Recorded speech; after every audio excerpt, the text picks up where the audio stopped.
On a quiet evening in the western part of Lumfield, Michigan, a horrifying tragedy occurred in the home of an elderly woman and her grandson.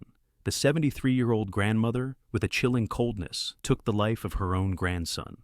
This terrible event was captured in a disturbing 911 call recording. In the audio, you can hear the grandson pleading with the dispatcher to save him, while the grandmother repeatedly fires shots, leaving him unable to defend himself. The elderly woman later claimed that she acted in self-defense, but what is the truth behind this incident? Let's dive into the story of Jonathan Hoffman, a 17-year-old teenager. Jonathan lived in the suburbs of Detroit, specifically in West Lumfield, Michigan. He was finishing his senior year at Central Agricultural High School and planned to attend Eastern Michigan University. Family and friends described Jonathan as a funny, helpful, and highly intelligent young man. He was passionate about technology, capable of assembling computers on his own, and often wore a white t-shirt and gray sweatpants, expressing his desire to be seen for who he truly was, rather than by his appearance. With a bright future ahead, Jonathan seemed to have a life full of promise. However, everything changed in 2011, a year filled with challenges for the Hoffman family. Jonathan's parents, Michael and Jennifer, faced many struggles in their lives. The family went through difficult times when Michael and Jennifer decided to divorce and planned to move the family to Arizona. There, their young daughter Jessie was diagnosed with a benign brain tumor. She had to stay in the hospital for a month, undergoing 3 surgeries and numerous rehabilitation treatments. According to Michael, taking care of Jessie consumed much of their time, which made Jonathan feel lonely and miss his friends back home. So, when his grandmother Sandra Lane invited Jonathan to live with her to finish his senior year, his parents agreed. Sandra Lane, a retired school teacher, lived with her husband Fred Lane in an apartment in West Bloomfield. Jennifer, Jonathan's mother, was one of Sandra's 5 children from her previous marriage. Sandra was described by Jennifer as a grandmother who deeply loved her grandchildren. Therefore, when Jonathan moved in with her, the family had no concerns, believing he would be well taken care of and protected. Sandra promised Jennifer that she would look after Jonathan and help him enjoy his final year with friends. However, no one could have predicted what would happen next. Around 5:30 p.m. on May 18, 2012, the West Bloomfield Police Department received a chilling 911 call. In the call, Jonathan desperately begged the dispatcher for help as his grandmother, Sandra Lane, chased him with a gun and repeatedly shot at him. The sound of gunfire and Jonathan's final cries for help were recorded before he was fatally shot. The audio of the shooting left the entire community in shock. Sandra Lane claimed she acted in self-defense, but this justification was not accepted. The haunting 911 call came from 17-year-old Jonathan, reporting that the grandmother he was living with had shot him. His voice was filled with pain and desperation as he pleaded for help, only for the call to be abruptly cut off by a series of horrifying gunshots. A police officer later testified that when they arrived at the scene, Sandra ran toward them, raising her hands and shouting, "I've killed my grandson!" She led the police into the house, where they witnessed a horrifying sight. Blood everywhere, and Jonathan lying motionless on the floor with multiple gunshot wounds. Nearby, police found a semi-automatic Glock 9mm handgun with 9 spent shell casings. Jonathan was rushed to the hospital but died at 6 p.m. the same day. The autopsy results revealed that he had been shot multiple times in the chest, abdomen, and left arm, although some sources reported that the actual number of gunshot wounds was only 5 to 6. The incident left the entire community, especially the Hoffman family, stunned. They couldn't comprehend why Sandra would turn on her own grandson. Jonathan had been living at his grandmother's house for several months, and the family believed he was being safely cared for while finishing his senior year. But the events spiraled out of control in a way no one could accept. Sandra was eventually put on trial for murder, though she maintained that it was an act of self-defense.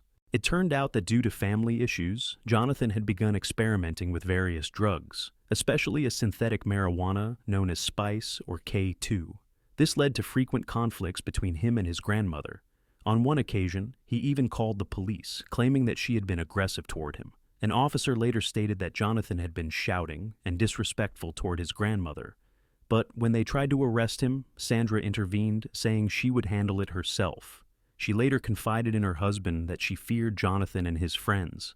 Another incident occurred in March 2012 when Jonathan tried hallucinogenic mushrooms for the first time and became uncontrollable, even turning himself into the police. When they arrived, he ran to hug them. Jonathan was then taken to the hospital, charged with hallucinogen use, and sentenced to 93 days of probation with 2 months of house arrest. After Jonathan's death, police found synthetic marijuana and other items in his room. The autopsy confirmed that his body tested positive for drugs. Sandra testified to the jury that she had taken a gun and was searching for Jonathan in the attic of the upstairs bedroom. When asked why she brought the gun, she said it was because she wanted him to listen and pay attention to her. During their conversation in the attic, she tried to convince Jonathan to stop using drugs and asked him to leave. But things didn't go as planned, and the two began to argue intensely. According to Sandra, the argument escalated to the point where Jonathan became violent and attacked her. In the recording, she describes a struggle where he chased her, followed by the sound of gunshots. She claimed that despite being shot multiple times, Jonathan continued to pursue her. After hiding in the basement for a few minutes, she returned to his room, where they continued to argue, and she fired the gun again. According to Fred Lane, Sandra's husband, he was unaware that his wife owned a gun, which drew the attention of the prosecution. Fred testified that despite Jonathan's issues, his wife didn't want to send him back to his parents. Even when Jonathan asked to return home, she insisted on keeping him because she enjoyed having him around. 1 hour before the tragedy, Fred revealed that after Jonathan returned from a drug test, Sandra told him to take the dog for a walk and only return when she called. Later, he heard police and fire truck sirens. It's possible that Sandra was under immense psychological pressure and didn't know how to handle Jonathan's problems. In such circumstances, many people might feel desperate and powerless. However, this horrific criminal act remains condemnable, as it not only took the life of a young man, but also destroyed a family. The trial lasted 2 weeks, during which the jury heard the painful 911 recording of Jonathan pleading for help while his grandmother accidentally shot him. The prosecution argued that although Sandra claimed to fear her grandson, she made no effort to leave the house or call an ambulance. Sandra testified that she only fired the gun after Jonathan attacked her, but when arrested, a nurse found no injuries on her, and she even expressed love for Jonathan. Sandra's defense attorney asked the jury to consider the case from the perspective of a 74-year-old woman caring for a drug-addicted teenager, bringing strangers into her home, feeling fearful, and seeing no other options.